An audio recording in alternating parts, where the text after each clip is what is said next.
If your mornings start with chaos and coffee, welcome to Ask the Gregorys, your go-to parenting podcast. Meet the Gregorys, Pastor Doug and Dr. Sanji Gregory. These are our three kiddos, 2 boys and 1 girl. This is a podcast where we dive into the joys and chaos of raising kids. From expert advice to hilarious stories, we've got you covered. We take your questions and give our opinions based on research, scripture, and our own success and failures. Please don't forget to subscribe and ask a question.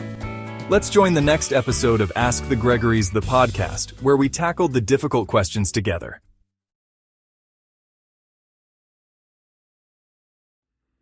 All right, Doug, this is for a new session of the podcast, and I want to know, he doesn't know the question yet, I want to know, do you think, as we were launching the kids, or maybe even just throughout, that I was a helicopter parent? Yes. Yes, I think you were to a degree, and you would have justified it by saying, if it was just left up to me, our kids probably wouldn't be alive today. Okay.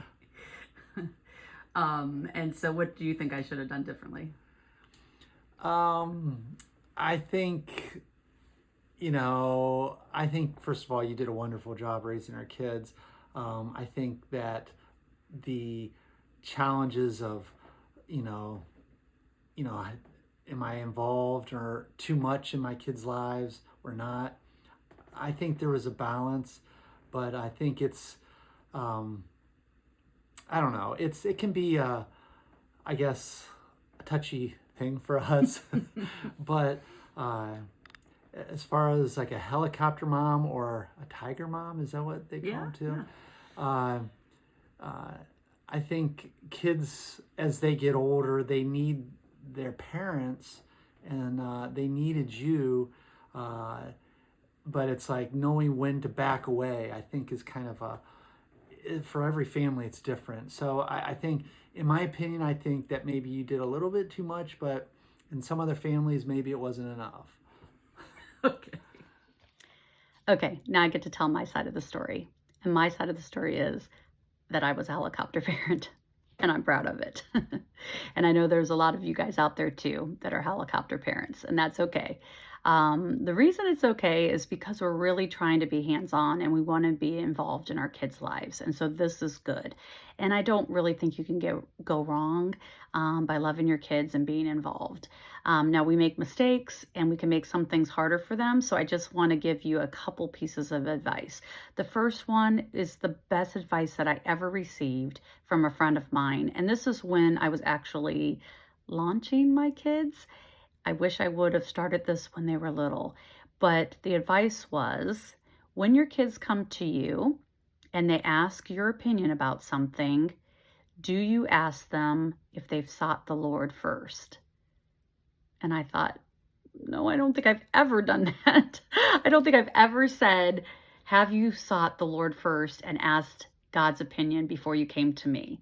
What a wonderful skill that would have been to teach my kids to do first. Now, we did teach our kids to pray and to seek the Lord for his advice. But when they came to us, we're just so excited that they want our opinion that we'd usually just give it, instead of letting them really seek the Lord, read the Bible, and see what it says, and then come back to us once they feel like they've heard from God and we can discuss it. So I'm going to give that advice to you guys now. Hopefully some of you are still young parents, and you can use it even when your children are little to teach them to always go to God first. And this would be my second piece of advice. And it really has to do with emotional health of our kids. The one thing that I have seen is that the more we have been helicopter parents, the harder our kids are having at dealing with a crisis, difficulties, or just disappointment.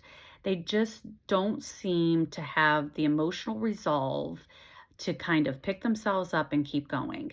And that's because we've done a lot of that work for them. And I think it's awesome to love your kids when they fall down, to give them a hug, to give them a kiss.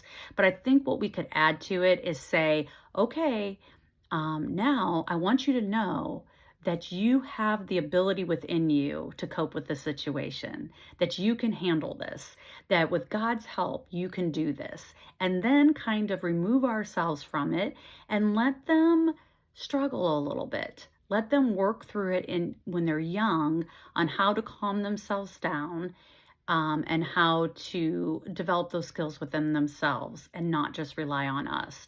And this is something that I've heard working in education, a lot of people in undergraduate saying, staff members and faculty and things like that, that this generation really is having a hard time managing disappointments, losses, crises, and just the stress of college.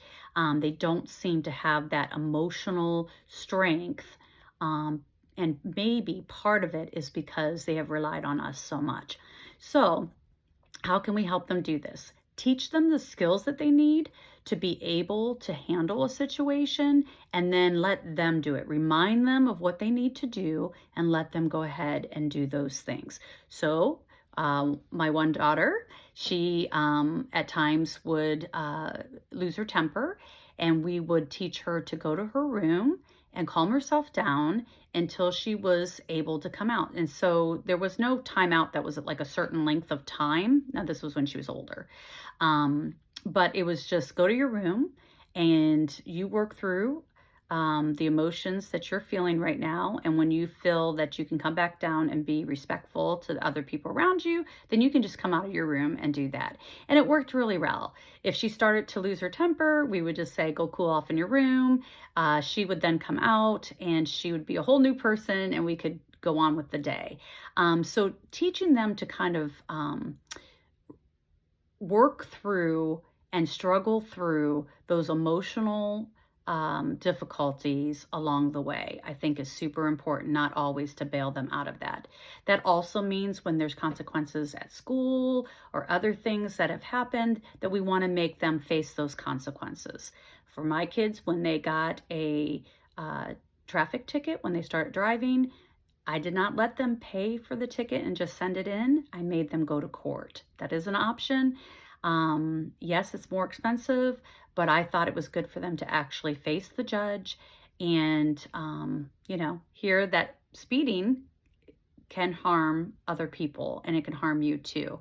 And just kind of the fear of going in made it a little bit more serious for them. Now, I still had some repeat offenders, so maybe it wasn't perfect, but allowing them to face those consequences. If they have consequences at school, don't always just jump in and rescue them.